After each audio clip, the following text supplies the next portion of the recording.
አንድ ህፃን አመት ከ6 ወር ሆኖት መራመድ ካልቻለ ይህ እጅግ አሳሳቢ ነው። ሰላም ጤና ይስጥልኝ ውድ ቻናል ቤተሰቦች፣ በዛሬ ቪዲዮአችን የምንመለከተው ጉዳይ ህፃናት ቶሎ መራመድ እንዲጀምሩ እንደ ወላጅ ማድረግ ያሉብን ነገሮች ምን ናቸው የሚሉትንና መቼ ነው መራመድስ የሚጀምሩት የሚለውን በግልጽ የምነግራችሁ ይሆናል ማለት ነው። ከዛ በተጨማሪ ደግሞ መቼ ነው ወደ ሐኪም ቤት መውሰድ ያለብን፣ ሐኪማቸውን ማማከርስ ያለብን እስከ መቼ እስከ ስንት ወር ድረስ ጠብቀን ነው ምን አይነት ለውጦችን ካላሳዩ ነው የሚሉትን እንዳጠቃላይ በዚህ ቪዲዮ በዝርዝር የምንመለከት ይሆናል ማለት ነው። እናንተ ቻናላችንን ሰብስክራይብ፣ ቪዲዮአችንን ላይክ በማድረግ እስከ ቪዲዮ መጨረሻ ድረስ አብራችሁን እንድትቆዩ በትህትና ጠይቃለሁ ማለት ነው። እንግዲህ ወደ ቀዳሚ ነጥባችን ስንመለስ አንድ ልጅ እያሳደገ ያለው ወላጅ ከሚያሳስቡት ነገሮች ውስጥ ልጄ መቼ ነው መቀመጥ የሚጀምረው፣ ልጄ መቼ ነው መዳህ የሚጀምረው፣ ልጄ መቼ ነው ምግብ መጀመር የሚጀምረው፣ ልጄ መቼ ነው መንቀሳቀስ የሚጀምረው፣ በእግሩ መሄድ የሚጀምረው፣ ልጄ መቼ ነው መናገር የሚጀምረው፣ ልጄ መቼ ነው አባባ የሚለኝ የተለያዩ አይነት ሂደቶች እንደ ወላጅ ሊያሳስብ ሊያስጨንቅ ያ ጊዜ ደግሞ አልደርስ ራሱ የሚልበት ሂደት ይህ በእርግጥ የታወቀና ያለ ሂደት ነው ማለት ነው። እናም በዛሬ ቪዲዮአችን እኛ ደግሞ አንድ ህፃን መራመድ ያለበት እስከ ስንት ወር ነው የሚለውን እንመለከታለን። ነገር ግን አንድ ህፃን 6 ወር ሲሆነው ምግብ የሚጀምርበት ወቅት ነው። ከዛ በተጨማሪ ደግሞ ከ6 ወር እስከ 9 ወር ሲሆነው ያለ ድጋፍ መቀመጥ የሚጀምሩበት እንዲሁም የሚችሉበት ጊዜ ነው። ከ9 እስከ 12 ወር ባለው ወቅት ደግሞ የቤት ውስጥ ዕቃዎችን ወይንም የተለያዩ ወንበሮችን፣ አልጋዎችን፣ ድንኮችን፣ ሶፋዎችን በመደገፍ መቆም የሚጀምሩበት ወቅት ነው ማለት ነው።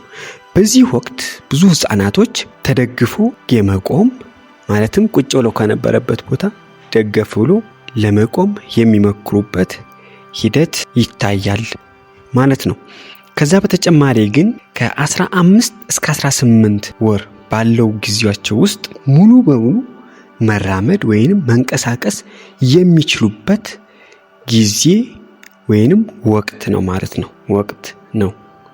ነገር ግን እስከ 18 ወራቸው ማለትም 1 ዓመት ከ6 ወር እስከሚሆናቸው ጊዜ ድረስ መራመድ መንቀሳቀስ የማይችሉ ከሆነ እነኚህ ህፃናቶች የእድገት መዘግየት ሂደት አጋጥሟቸዋል ማለት ነው። ነገር ግን ህፃናቶች ቶሎ እንዲራመዱ ወይንም ቶሎ መሄድ እንዲጀምሩ እንደ ወላጅ ማገዝ ማድረግ ያለባችሁ ነገሮች ምን ናቸው የሚሉትን አንደኛ ህፃናቱን ቴሚ ታይም ማሰራት።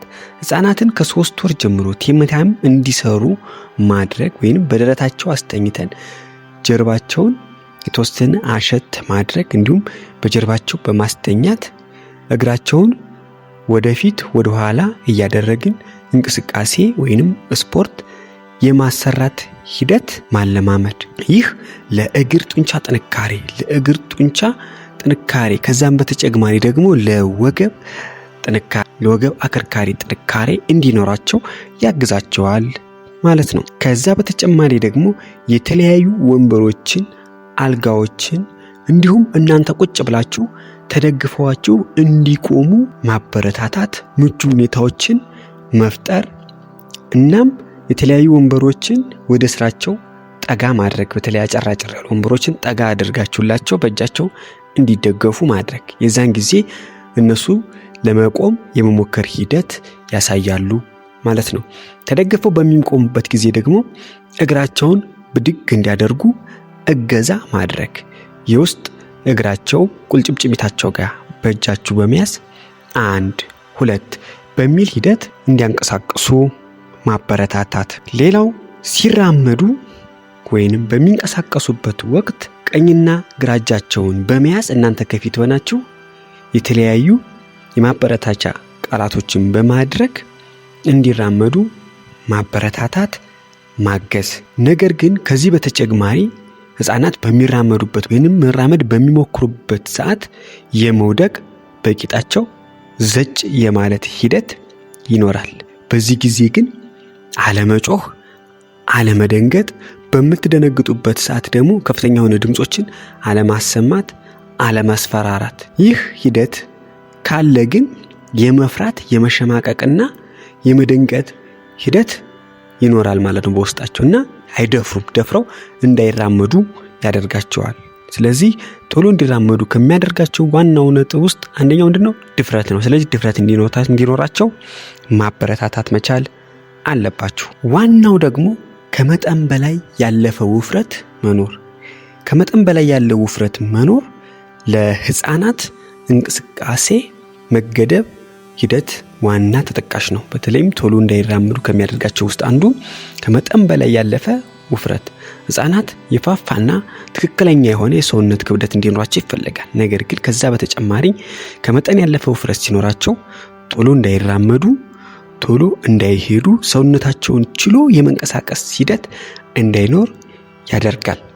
ይህም ለአተነፋፈስ እንዲሁም ለደም ዝውውር አንዳንድ እክሎች ሊያጋጥማቸው ስለሚችል ትክክለኛና ስታንዳርዱን የጠበቀ የሰውነት ክብደት እንዳላቸው ማረጋገጥ መቻል አለባችሁ። ብቻ ስለወፈሩ ከመጠን በላይ ክብደት ስላላቸው እንደ ጥሩ መመዘኛ ወላጆች ማየት የለባችሁም ማለት ነው። ስለዚህ መክሳት ብቻ ሳይሆን ከመጠን በላይ መወፈርም ራሱን የቻለ ተጽዕኖ ስላለው ማለት ነው። ከዛ በተጨማሪ ልታደርጉ የሚገቡት ነገሮች ምንድናቸው? የተለያዩ የሚወዷቸውን ምግቦች እንዲሁም መጫወቻዎች ወደፊት በማስቀመጥ እነሱን በማሳየት እንዲጠጉ ወይንም እንዲራመዱ ማድረግ።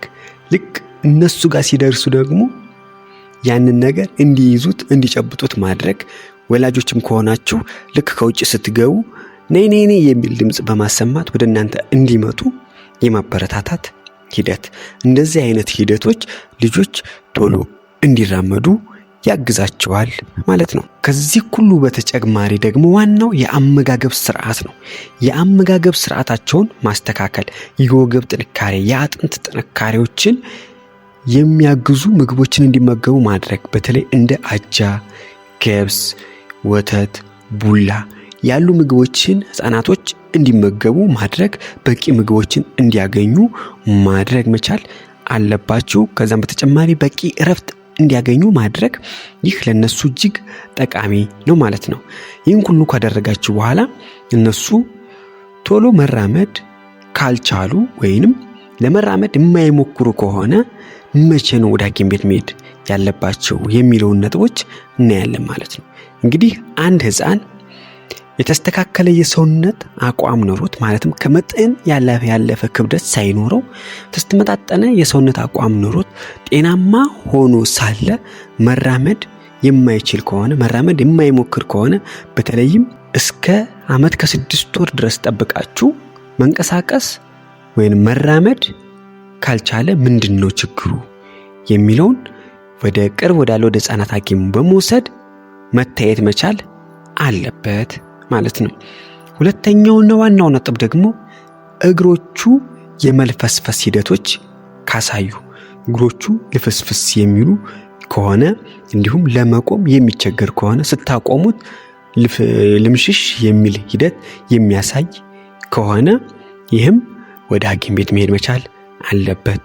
ከዛ በተጨማሪ እግሮቹ ብራኬት የሚሰራ ከሆነ ሁለቱ እግሮች ብራኬት የሚሰሩ ከሆነ ወደፊት ቀጥ አድርጎ እግሮቹ የማይረግጡ ከሆነ ይህም እንዳንድ ችግር ሊሆን ስለሚችል ቶሎ ብላችሁ በአፋጣኝ ወደ ሐኪም ቤት መውሰድ መቻል አለባችሁ ማለት ነው። እናም ለዛሬ ያዘጋጀሁላችሁ ይህን ይመስላል ማለት ነው። በቀጣይ በሌላ ቪዲዮ እስከምንገናኝ ድረስ ደህና ሁኑ እያልኩ ይህን ቪዲዮ ላይክ ቻናላችንን ደግሞ ሰብስክራይብ በማድረግ እንደዚህ ጠቃሚ የሆኑ መረጃዎች እንዲደርሷችሁ የኛ ቤተሰብ ይሁኑ። ሐሳብ አስተያየት ካላችሁ ኮሜንት ላይ አስቀምጡልኝ። የተለያዩ ጥያቄዎች ካሏችሁ ኮሜንት ላይ አስቀምጡልኝ። ኮሜንታችሁን የማነብ ይሆናል፣ ምላሽም የምሰጥ ይሆናል ማለት ነው። በጣም ወዳችኋለሁ። አመሰግናለሁ። ደህና ሁኑልኝ።